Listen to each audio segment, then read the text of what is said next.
ആലപ്പുഴയിൽ യൂത്ത് കോൺഗ്രസ് പ്രവർത്തകരെ വളഞ്ഞിട്ട് തള്ളിയ സംഭവത്തിൽ മുഖ്യമന്ത്രിയുടെ ഗൺമാന്മാരെ സംരക്ഷിച്ച സർക്കാർ കേസ് അവസാനിപ്പിക്കാൻ ജില്ലാ ക്രൈംബ്രാഞ്ച് JMCയിൽ റഫറൻസ് റിപ്പോർട്ട് നൽകി. ഗൺമാൻ യൂത്ത് കോൺഗ്രസ് പ്രവർത്തകരെ മർദ്ദിക്കുന്ന ദൃശ്യങ്ങൾ ലഭിച്ചില്ലെന്നാണ് വിചിത്രവാദം. മനീഷ് മഹിബാൽ ആലപ്പുഴയിൽ ചെയ്തു. മനീഷ്, ദൃശ്യങ്ങൾ സംസാരിച്ചൊരു സംഭവമായിരുന്നു. നവകേരള യാത്രയ്ക്കിടെ രക്ഷാപ്രവർത്തനം എന്ന പേരിൽ ഗൺമാന്മാർ യൂത്ത് കോൺഗ്രസ് പ്രവർത്തകരെ മർദ്ദിക്കുന്ന ദൃശ്യങ്ങൾ വലിയ വിവാദമുണ്ടാക്കിയിരുന്നു. ഇപ്പോൾ ഇതൊക്കെ ഔദ്യോഗിക കൃത്യനിർവഹണത്തിന്റെ ഭാഗമായി ഗൺമാന്മാർ നടത്തിയതാണെന്നൊരു വിശദീകരണത്തിൽ ഈ കേസ് അവസാനിപ്പിക്കാൻ പോവുകയാണോ, ക്ലീൻ ചീറ്റ് നൽകാൻ പോവുകയാണോ? വിവരങ്ങൾ. സുഹേൽ, കേരളത്തിലെ ഏറ്റവും വലിയ വിവാദമായ വിഷയമാണ്. മുഖ്യമന്ത്രിയുടെ ഗൺമാനായിട്ടുള്ള അനിൽ കല്ലിയൂരും സന്ദീപും ചേർന്നായിരുന്നു ആലപ്പുഴ ജില്ലാ ആശുപത്രിക്ക് സമീപം വെച്ച് KSUവിന്റെ ജില്ലാ പ്രസിഡന്റ് AD തോമസിനെയും ഒപ്പം തന്നെ സംസ്ഥാന ഭാരവാഹി അജയ് ജുവൽ കുര്യാക്കോസിനെയും ക്രൂരമായി വളഞ്ഞിട്ട് ആക്രമിച്ചത്. അതിന് കാരണം മുഖ്യമന്ത്രി പോയ വാഹനത്തിന് കരിങ്കൊടി കാണിച്ചു എന്ന കാരണത്താലായിരുന്നു. അകമ്പടി പോയ വാഹനത്തിൽ നിന്നും ലാത്തിയുമായി ഇറങ്ങി നടു റോഡിൽ വെച്ച് ക്രൂരമായി ഇരുവരെയും തല്ലിച്ചതച്ചത്. പിന്നീട് ഈ സംഭവത്തിൽ കോടതിയിൽ പോയതിനു ശേഷമായിരുന്നു, കോടതിയുടെ നിർദ്ദേശപ്രകാരമായിരുന്നു പോലീസ് കേസെടുത്ത്. ആലപ്പുഴ സൗത്ത് പോലീസ് ഇരുവർക്കുമെതിരെ കേസെടുത്തു. പിന്നീട് പോലീസിന്റെ അന്വേഷണം മന്ദഗതിയിൽ നീങ്ങി പിന്നീടും കോടതിയെ സമീപിച്ചതോടെ തന്നെ കേസ് ജില്ലാ ക്രൈംബ്രാഞ്ചിന് വിട്ടു. ജില്ലാ ക്രൈംബ്രാഞ്ച് പലതവണ ഇരുവരെയും ചോദ്യം ചെയ്യാൻ വേണ്ടി വിളിച്ചെങ്കിൽ ഇവർ എത്തിയില്ല. പിന്നീട് അവിടെ എത്തിയാണ് ഈ രണ്ടുപേരെയും ചോദ്യം ചെയ്തവരുടെ മൊഴി രേഖപ്പെടുത്തിയത്. ഇപ്പോൾ മാസങ്ങൾ കഴിഞ്ഞ ശേഷം ഇരുവർക്കും ക്ലീൻ ചിറ്റ് ലഭിച്ചു എന്ന വിവരമാണ് പുറത്തു വരുന്നത്.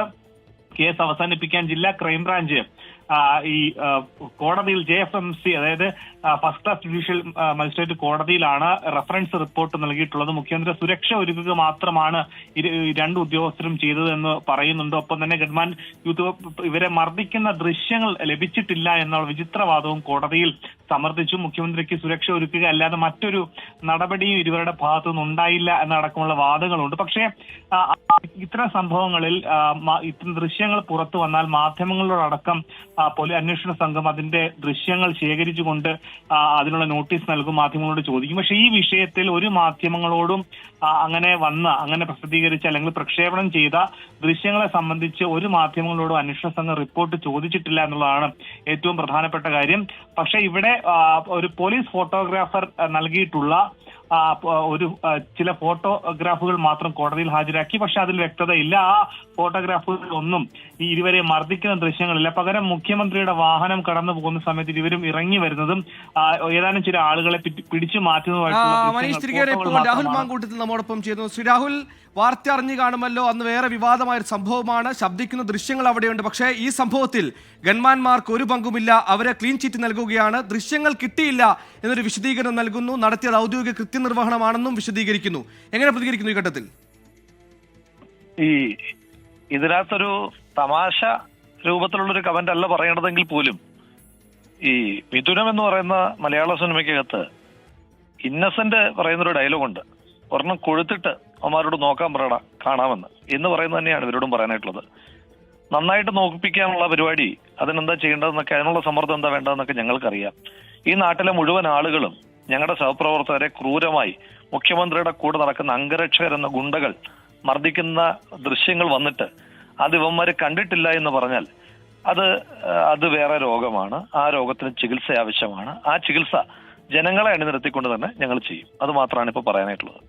രാഹുൽമാങ്കൂട്ടത്തിൽ ഔദ്യോഗിക കൃത്യനിർവഹണം എന്ന് പറയുമ്പോൾ അവിടെ ആ സുരക്ഷയ്ക്ക് ചുമതലപ്പെടുത്തി ഉദ്യോഗസ്ഥർ നിൽക്കുമ്പോഴായിരുന്നു ഈ മർദ്ദനം. അതുകൂടി ഞാൻ ഓർമ്മിപ്പിക്കുന്നു. ഒന്ന്, മുഖ്യമന്ത്രിയുടെ എസ്കോർട്ട്, മുഖ്യമന്ത്രിയുടെ പൈലറ്റ്, അവർ ഒരു VIP പൈലറ്റ് VIP നിന്ന് മാറാൻ പാടില്ല എന്നും ചട്ടമുണ്ട്. പോലീസുകാർ നിശ്ചിത വലിപ്പത്തിന് മുകളിലുള്ള കമ്പുകൾ ഉപയോഗിക്കുവാൻ പാടില്ല എന്നും തലയിലടിക്കാൻ പാടില്ല എന്നുമൊക്കെയുള്ള എല്ലാ തരം പോലീസ് സർക്കുലറുകളെയും ചട്ടങ്ങളെയും മാനുവലുകളെയും ലംഘിച്ചുകൊണ്ട് നടത്തിയ കൃത്യമായ നിയമവിരുദ്ധ പ്രവർത്തനം. ആ പ്രവർത്തനത്തെ കാണാൻ കഴിയാത്ത പോലീസാണെങ്കിൽ പിന്നെ അതാ പറഞ്ഞത്, അത് പിന്നെ കാണിപ്പിക്കാനായിട്ടുള്ള പരിപാടി നമുക്കും അറിയാം. അത് ജനങ്ങളെ അണിനിരത്തിക്കൊണ്ട് നമ്മൾ കാണിപ്പിച്ചോളാം. ഈ ക്ലീൻ ചിറ്റിനെതിരെ നിയമ നടപടിയുമായി മുന്നോട്ട് പോകുമോ? തീർച്ചയായിട്ടും നിയമ നടപടി മാത്രമല്ല, പ്രത്യക്ഷ പ്രക്ഷോഭങ്ങൾ ഉണ്ടാകും. ശരി, രാഹുൽ മാങ്കൂട്ടം ഈ ഘട്ടത്തിൽ പ്രതികരിച്ചത്. മനീഷ് മഹിബാൽ, യൂത്ത് കോൺഗ്രസ് സംസ്ഥാന അധ്യക്ഷൻ, പ്രതികരിച്ചതുപോലെ പ്രക്ഷോഭ പരിപാടികൾ ഉണ്ടാകും, നിയമ നടപടികളായി മുന്നോട്ട് പോകും. ഇപ്പോൾ ഈ ഔദ്യോഗിക കൃത്യനിർവഹണം എന്ന വിശദീകരണം തന്നെയാണോ നൽകിയിരിക്കുന്നത് ഈ സംഭവവുമായി ബന്ധപ്പെട്ട് ക്ലീൻ ചിറ്റ് നൽകുമ്പോൾ?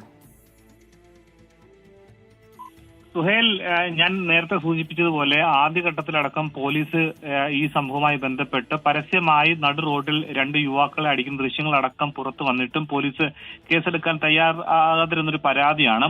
പിന്നീട് നിരന്തരമായി കോടതിയെ ബന്ധപ്പെട്ടതിന് ശേഷമായിരുന്നു ഈ കേസെടുക്കാൻ പോലും ജില്ലാ പോലീസ് മേധാവി നിർദ്ദേശിച്ചതും പിന്നീട് അത് ജില്ലാ ക്രൈംബ്രാഞ്ചിന് കൈമാറിയതും. പിന്നീട് ഈ കേസുമായി ബന്ധപ്പെട്ട് സഹകരിക്കാനോ ചോദ്യം ചെയ്യലിന് ഹാജരാകാനോ മൊഴിയെടുക്കാനോ ഒന്നും ഇരുവരും എത്തിയിരുന്നില്ല. മുഖ്യമന്ത്രിയുമായി ബന്ധപ്പെട്ട ചില കാര്യങ്ങൾക്ക് വേണ്ടി അതിനൊപ്പം പോകണമെന്ന തിരക്കുകൾ അറിയിക്കുക മാത്രമായിരുന്നു ചെയ്തിരുന്നത്. പിന്നീട് അവർ തിരുവനന്തപുരത്ത് എത്തിയാണ് ജില്ലാ ക്രൈംബ്രാഞ്ച് ഉദ്യോഗസ്ഥർ അവിടെ എത്തി ഇരുവരുടെ മൊഴി രേഖപ്പെടുത്തിയിട്ടുള്ളത്. പക്ഷെ പിന്നീട് ആ കേസിന് എന്ത് പറ്റി, എന്ത് തരത്തിലുള്ള രീതിയിലുള്ള അന്വേഷണമായിരുന്നു മുന്നോട്ട് പോകുന്ന തരത്തിലുള്ള കാര്യങ്ങളൊന്നും പുറത്തു വന്നിരുന്നില്ല. എന്താണെങ്കിലും ആ കേസ് സംബന്ധിച്ചുള്ള കാര്യം കോടതിയിൽ അറിയിക്കേണ്ട, കോടതിയിൽ അതിന്റെ പ്രാഥമിക റിപ്പോർട്ടിന് ശേഷം പിന്നീട് ഉള്ള തുടർ നടപടിയുടെ ഭാഗമായിട്ടാണ് ഇത്തരത്തിലുള്ള ഒരു റഫറൻസ് റിപ്പോർട്ട് ജുഡീഷ്യൽ മജിസ്ട്രേറ്റ് കോടതിയിൽ ഹാജരാക്കിയിട്ടുള്ളത്. ഇതിൽ ഏറ്റവും വലിയ വിചിത്രമായിട്ടുള്ള വാദം എല്ലാ മാധ്യമങ്ങളിലും പ്രക്ഷേപണം ചെയ്തിട്ടുള്ള സോഷ്യൽ മീഡിയയിൽ അടക്കം വലിയ രീതിയിൽ അല്ലെങ്കിൽ വലിയ രീതിയിൽ പ്രചരിച്ചിട്ടുള്ള ദൃശ്യങ്ങളാണ്. ഇരുവരെയും ഒരു കടയുടെ മുൻപിൽ വെച്ച് ലാത്തി ഉപയോഗിച്ച് തല്ലിച്ചതയ്ക്കുന്ന ദൃശ്യങ്ങൾ. അത്തരത്തിലുള്ള ദൃശ്യങ്ങൾ കോടതിയിൽ ഇല്ല എന്ന് സമർത്ഥിക്കുകയാണ്. പകരം ഒരു പോലീസ് ഫോട്ടോഗ്രാഫർ പകർത്തിയ ഏതാനും ചില സ്റ്റില്ലുകൾ മാത്രമാണ് കോടതിയിൽ ഹാജരാക്കിയിട്ടുള്ളത്. മുഖ്യമന്ത്രിയുടെ വാഹനം കടന്നു പോകുന്ന സമയത്ത് സുരക്ഷ ഒരുക്കുന്നതിന്റെ ഭാഗമായിട്ട് ആണ് വാഹനത്തിൽ നിന്ന് ഇറങ്ങേണ്ടി വന്നതെന്നും ഇരുവരുടെയും കയ്യിൽ ലാത്തി ഇല്ലായിരുന്നു, അതായത് അത്തരത്തിലുള്ള ആയുധങ്ങളൊന്നും ഇല്ലായിരുന്നു, അല്ലാതെയാണ് മുഖ്യമന്ത്രിക്ക് വേണ്ടി വഴിയൊരുക്കിയതെന്ന കാര്യവും ഡീറ്റെയിൽ ആയി റിപ്പോർട്ടിൽ പറയുന്നുണ്ട് എന്നാണ് നമുക്ക് ലഭിക്കുന്ന വിവരം.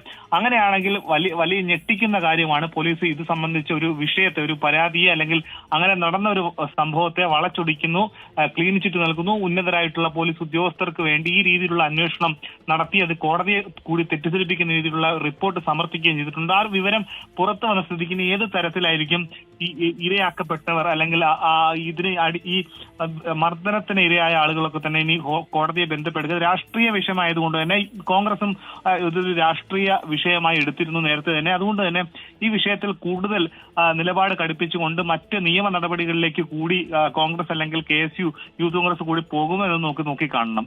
സുഹേൽ, അവർക്ക് മാനദണ്ഡങ്ങൾ നിർദ്ദേശിക്കുന്ന ബ്ലൂ ബുക്കിലെ നിർദ്ദേശങ്ങളടക്കം ലംഘിച്ചുകൊണ്ടായിരുന്നു ഈ ഗൺമാന്മാരുടെ അകാരണമായ മർദ്ദനം എന്ന അടക്കമുള്ള വിവാദങ്ങൾ ആ ഘട്ടത്തിൽ ഉയർന്നു. ഇപ്പോൾ ഈ സംഭവത്തിൽ ഗൺമാന്മാർക്ക് ക്ലീൻ ചിറ്റ് നൽകിയിരിക്കുന്നു. നടത്തിയത് ഔദ്യോഗിക കൃത്യനിർവഹണം മാത്രമാണെന്നാണ് ക്രൈംബ്രാഞ്ചിന്റെ വിശദീകരണം.